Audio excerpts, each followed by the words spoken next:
Hello students, under the chapter Rotational Dynamics, we are going to study applications of uniform circular motion, and let us discuss about veil of death or wall of death under the applications.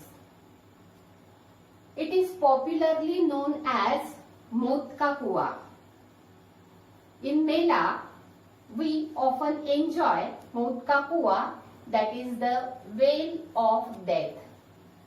It is also known as motor drum or silo drum. Now, here there is a cylindrical vertical wall. The veil of death consists of a cylindrical vertical wall, and there is radius r of this cylinder. The rider moves in horizontal circle along this wall. What is the physics behind it? Let us study. For this, let us consider that the system, that is the bike and the rider, their mass is concentrated at a single point. So the system consists of a single point, or the mass is concentrated at single point. Now, what are the different forces acting on this vehicle or bike or the system consisting of the rider and the bike? As usual, the weight of this system acts vertically downwards. If we take the vehicle here, then mg will act vertically downward. What is m? M is the total mass of the system and g is acceleration due to gravity. Now, there is another force known as force of static friction, which acts vertically upwards. This force of static friction, it prevents the vehicle from sliding. The third force is the normal reaction. As you know, the normal reaction is always normal, that is perpendicular to the surface. Therefore, this normal reaction will act in horizontal direction, and it is towards the center of this circular path. As it is towards the center of the path, it provides the centripetal force which is necessary for circular motion. Therefore, from this figure, we can write the normal reaction N is equal to mv square upon r, where this mv square upon r is the centripetal force. V is the speed with which the vehicle is running on this vertical wall in horizontal circle. R is the radius of that circular path, and m is the total mass of the system consisting of the rider and the bike. N is the normal reaction. The figure reveals that the frictional force Fs is equal to mg. Let this be equation number 2. The frictional force balances the weight of the system.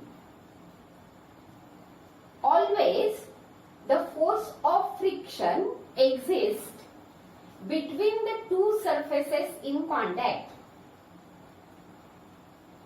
Here, the maximum value of frictional force is mu into n. This mu or mu(s) is the coefficient of static friction.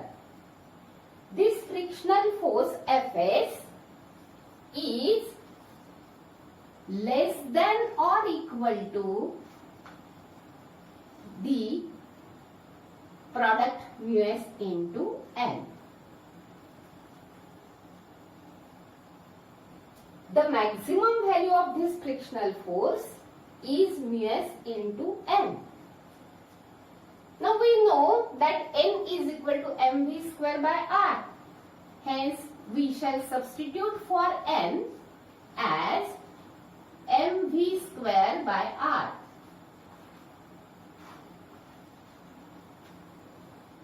So Fs should be less than or equal to mu(s) into mv square by r.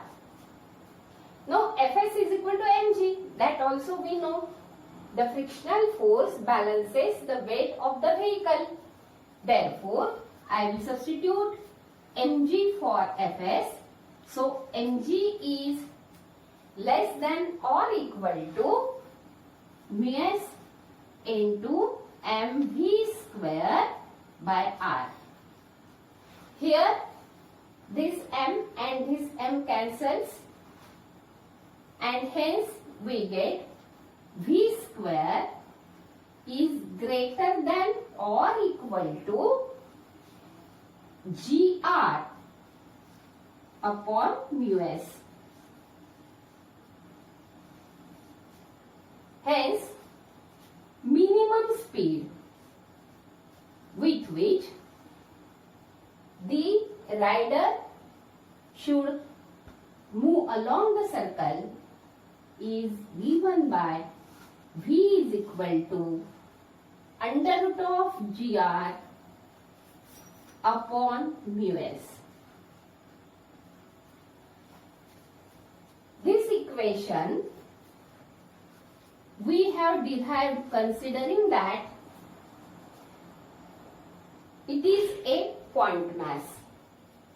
But in actual practice, it is not a point mass. The bike has two wheels, and the force of friction always acts when the surfaces are in contact, whereas the weight of the vehicle, it acts through the center of gravity of the body in downward direction, whereas these reactions, they act in upward directions. Though this downward force, that is weight, balances the sum of these two reactions, the line of action of these forces is not the same. Therefore, turning effect will be caused. That is, toppling of the vehicle may happen. In order to compensate this result, the rider leans himself through some angle with the vertical. So, in order to realize the physics behind it, when we consider it as a point mass, we get the relation for the minimum speed, V minimum speed as V is equal to under root of gr upon mu s. The speed may be greater than this, but if the speed is very high, it becomes difficult to steer the vehicle for the rider. Let us solve one problem on this topic. This problem is from exercise given in our textbook. Page number 25, problem number 16. During a stunt, a cyclist is undergoing horizontal circles inside a cylindrical wheel. The radius of the wheel is 6.05 meter. And here also we have to consider the system as a point mass. It is given in the problem. If mu s is equal to 0.5, how much minimum speed should the stunt artist maintain? The mass of the artist is given as 50 kilogram, and then it is asked that if he increases the speed by 20%, how much will the force of friction be? The acceleration due to gravity is given as 10 meter per second square. The problem is very simple. We know the formula for minimum speed. V is equal to under root of gr upon mu s. This formula we are going to use. V minimum is equal to under root of gr upon mu s. The things given are value of g, value of r is given, mu s is also given. So the problem is very simple. Let us put the values. G is equal to 10, r is equal to 6.05, divided by mu s, it is 0.5. So when we multiply 6.05 by 10, the decimal point shifts by one place here, so it becomes 60.5, and when we divide it by 0.5, it comes out to be 121. So under root of 121 will be equal to 11. So the minimum speed will be 11 meter per second. In the second part of this problem, the force of friction is asked. We know the formula for force of friction. It is Fs is equal to mg. In case of wheel of death, the frictional force is balanced by the weight of the system. Now here, as the mass is 50 kilogram as given in the problem, multiplied by g, g is 10 meter per second square. So the value comes out to be 500, and as it is the force, the unit will be Newton. So the minimum speed will be 11 meter per second and the force of friction is 500 Newton. So thus we have solved this problem. Thank you.